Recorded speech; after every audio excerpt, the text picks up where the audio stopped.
And folks, we have all been there before. Over the past week or so, I've been way under the weather. Haven't been able to record as much as I wanted to, but I did record this. I did record it, but it went a different way than I anticipated at first, and just wanted to bring this to your attention. We have a lot of questions asking whether quick drafts are still worth it whenever we are drafting for value and going in, losing 3 rounds and moving on. This video, I hope, will go a long way in explaining that yes, indeed, in my opinion, it is definitely worth to continue to draft even if you're losing them. Boy, I would love to blame it on the illness, but it is also true that I haven't had a whole lot of luck with Dominaria United. Luckily, however, we need a lot of cards for this set, and we are going to get into the draft, and I'm going to show you exactly what we got and let you make the determination whether it is actually worth it or not. As a bonus for this video, while the actual matches are happening, I'm going to voice over it, of course, and we're not going to pay attention to those matches. But let's talk about the state of Wizards of the Coast and the economy of playing Magic. If you are new, welcome to the channel. If you are returning, thank you very much for your attendance, and let's get into it. I first want to say that anytime I do go into a draft, and with a free-to-play account, I recommend drafting a lot. But at first, I don't make any determination whether I'm going to draft for value or draft to win. I don't make that determination until a little bit further down the line. Right here, we get a couple of different cards that really strike my interest, and it looks like we're having to face quite a tough choice. It's between the Chaplain and the Nail, or drafting for the rare right away. Looking at the Nail, it's very good if you could get the right build around it, and that goes the same with the Chaplain. The best cards in the set are either the Nail or the Chaplain, and I'm thinking about it right here. I'm really thinking about it. But how well is my mind with a head cold? That is my thought. And my second thought was, why did I join this event with a head cold? But we're looking around, and I make a very clear choice. I start to look at the Silver Scrutiny and think, well, if you think about this card, you don't see it a whole lot in Standard, and it's because it's not really that good, but it is a rare. And the bottleneck in the arena is actually in rares. So grabbing this saves us 200 gems later on. Even though we do draft the Scrutiny here, I'm still not dedicated completely to just doing a complete value draft, as you will see a little bit later on. But Tatyova pops up here, and Tatyova is one of the better cards that you could draft to win. Tatyova can completely take over the game. A nice little bomb for later on, and we're happy for this. But then we are faced with a choice.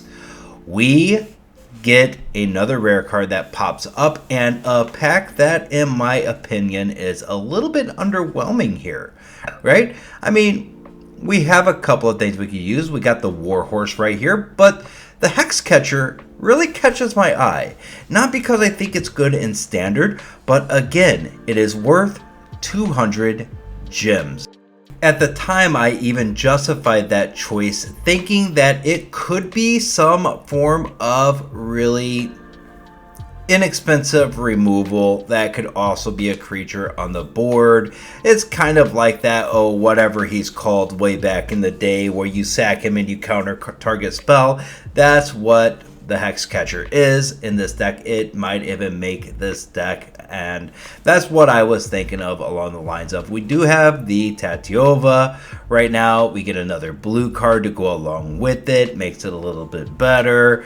It might find a spot in this deck if we don't have enough removal, or if we don't have enough destroy spells. So, you know, just another thing to keep in mind as we're going forward in this draft. We're actually going to speed things up just a little bit here because we're making some pretty good choices, but I'm about to make one of the bigger mistakes that I make during this draft, especially seeing that we got 2 rares out of this. The rest of our stuff, we got the Finewall, we got the Tatiova, we got a Rager, we pick up some mana stuff, and that is a good one. The Warleech right there, very good stuff. We're getting some really good stuff in these packs, even though we gave up 2 choices to getting rares that we know we're probably not going to play. Maybe the Hexcatcher, but probably not. And we're getting into another card that I probably should have drafted at this point, having 2 rares already, but who knows the future? Who would have known what else we were going to find in all of these packs? And as you can see, we are presented with a very interesting card indeed, with the Elder Dragon War. Even without value drafting, this is definitely an interesting card. Even for 4, you could just create a 4/4 dragon token with flying. I mean, this card has everything going on, but I'm still looking to build out that green, that black, or that blue. I, for some reason, think that I'm going to be able to compete in this draft at all. But even if I was competing in this draft, why not just take that card? It's a very, very good card. And I spend an obnoxious amount of time just looking and looking. Maybe an Essence Scatter? A Dragon's War or Essence Scatter? What am I thinking here? What am I thinking I'm going to do besides the Elder Dragon War? So I draft it, right? I've got to draft it. Why am I taking so long? Why am I thinking this long? Let's see what I do. And if you guys thought I take the land, you are correct. I took the land. Granted, mana fixing is very important in limited formats, but that was not the right move. Almost any other card in that situation would have done much better. Even if I don't like the Dragon War, there was literally a Jhin sitting right there, which is kind of a nice little bomb in limited formats, especially if you're running a lot of blue. But I took land in the first pick of a pack. And my God, was I biting myself when I saw the next card come in pack number 3 that was passed to us. And the drum roll, another rare, an Adakar Waste. Not my favorite land of all times, does ping you for damage. There's better lands out there right now, but traditionally not a bad way to get multicolor lands out on the field. At this point in the draft, my heart kind of falls because I know we're not getting that Elder Dragon War back, and we're going to miss out on one of those precious, beautiful rares.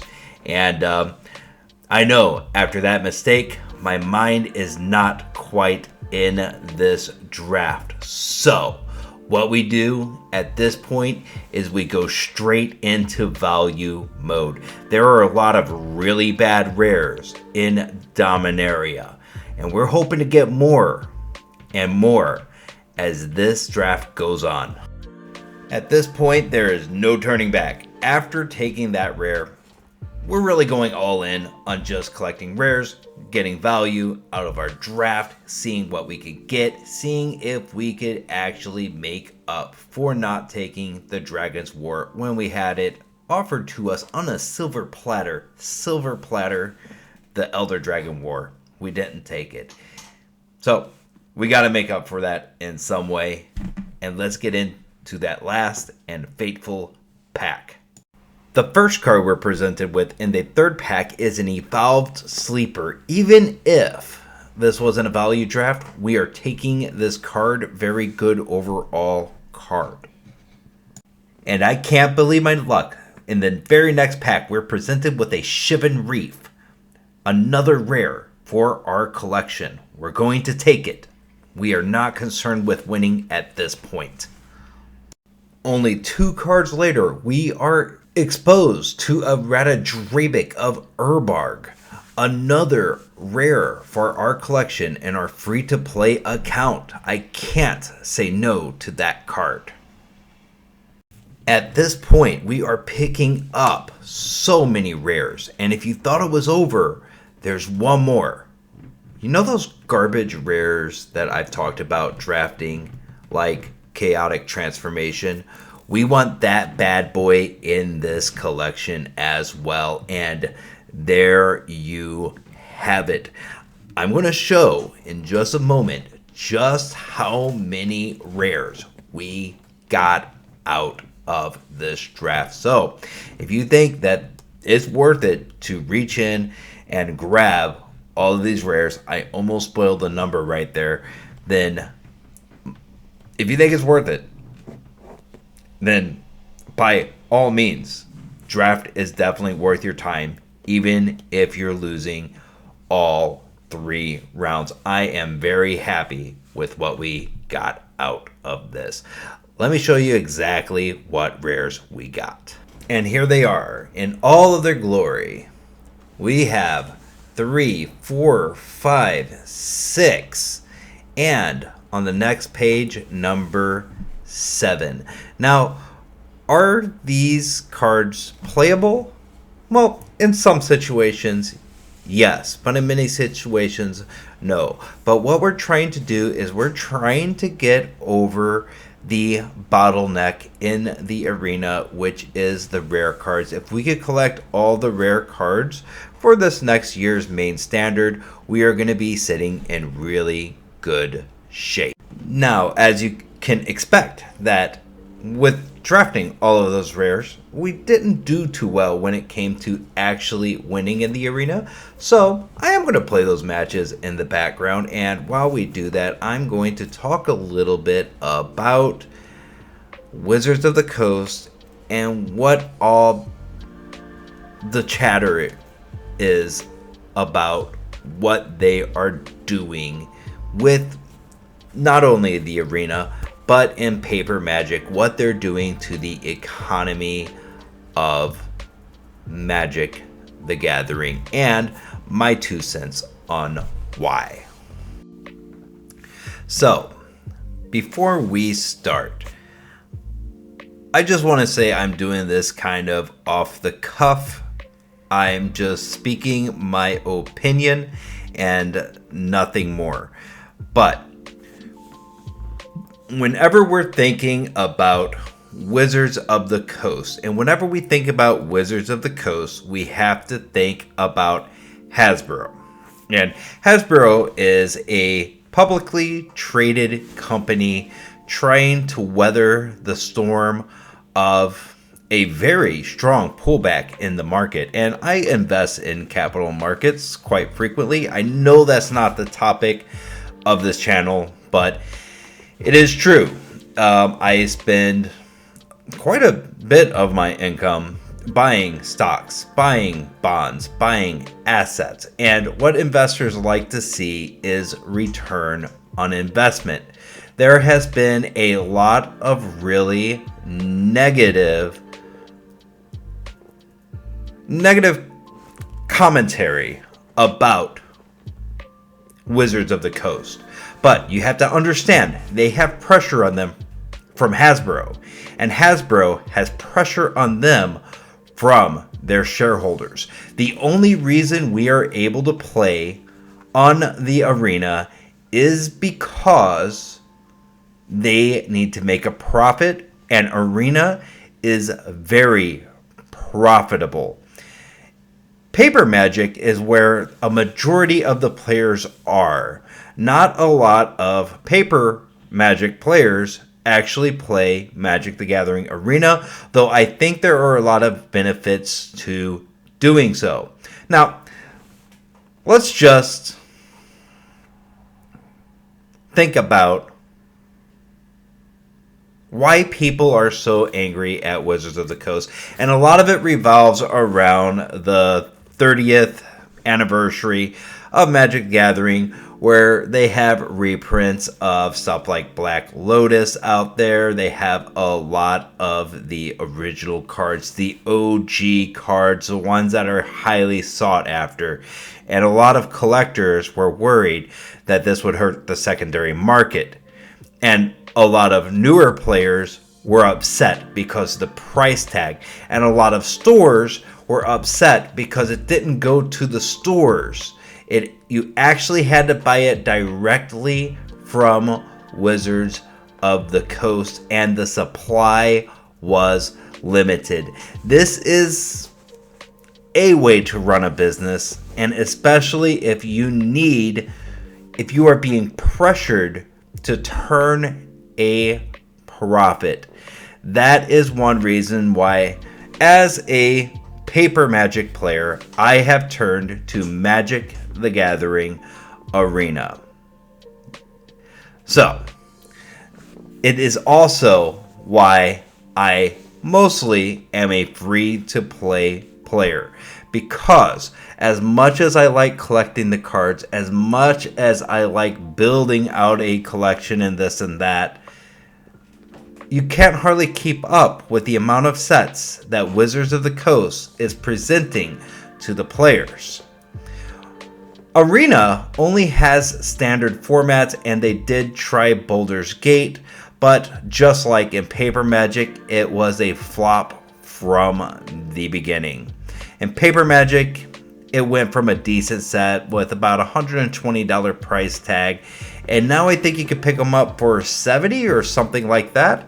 It's not good. It didn't do well. There's a lot of angry people out there about it. But if you're able to play it for free in the arena, that makes all the difference. Now, speaking about the arena, I do think that there is still a lot of value to be had by playing in the arena as a free-to-play player that's drafting all the time. So, like, look at this draft here. We got 7 rare cards, and we get another pack at the end of this. That's 8 rare cards. And the rares are really going to be your bottleneck. So getting into these drafts, getting the rares that you need, even if they're crappers, getting them out of the way, it really goes a long way towards building your profile and being able to play the game that I loved since I was young for free. And that takes away the whole price tag of Wizards of the Coast most famous game, Magic the Gathering. And that is why I play in the arena, because it is a way to enjoy my favorite game for a lot less money. As you can see, this draft is not going very well, but it's 100% okay, because at least I get to keep the cards in my collection. And if I find something that I really like to play, like as we can see, the Sleeper, I really like the Shieldreds, I really like Invoke Despairs, I really like these cards. Generally, you could pick them up for pretty cheap in Paper Magic if you're buying singles. Always buy singles. Even in Paper Magic, the worst way to collect cards is by opening packs. Same is true on this game. It is more grindy to, not get the wild cards for every pack that you open and this and that. But in the long run, you're going to collect more cards over time. And I actually have some ideas on what to do with extra currency that we don't want to draft with. That'll be covered in a different video. Right now, we're talking specifically about Wizard of the Coast and where the game is going to be projected into the future.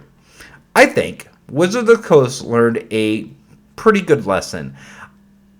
In almost all situations, the battle pass that we have in the arena is a good value for Dominaria. It's the first time I've seen that many packs in a mastery tree, and I hope it continues into the future. We're going to see in just a few weeks what they're going to do with the Brothers War, what they're going to do with that Mastery Pass, see if it's still a good value, and we're going to do a video describing that. But if it's anything like the Dominaria Mastery Pass, it's totally worth investing the time in order to get it, to get the cards that we really want further along into the future. And if they keep that up, they're really setting a good precedent in the arena. The economy has really kind of lightened up in some ways in the economy, and is also kind of constricted in other ways. You used to be able to farm for gold in standard events, and I would do that every time. I think it was, what was it? It was less gold. Was it 500 gold? It was something I don't remember right off the top of my head. Somebody please tell me what it was. But you can make a profit on gold just by playing standard events. Now, those events are harder to actually get value out of, but they're still pretty decent. There's decent ways to grow your economy being a free-to-play player in the arena, and that's something you just can't do in physical Magic, right? So that's why I will continue to play Magic the Gathering Arena. And I'm still going to collect the regular Magic cards because, you know, hanging out with your friends and playing some cards is kind of a great way to spend a Friday night. Especially, you get a bunch of coffee stouts in you, and you get a little bit loosey-goosey with how you're playing the cards, and it makes for some really interesting and unique situations on the field. Well, without wasting any more of your time, thank you for joining today. Make sure you like, make sure you have subscribed, and until next time, this is Coffee Stout signing out. Bye.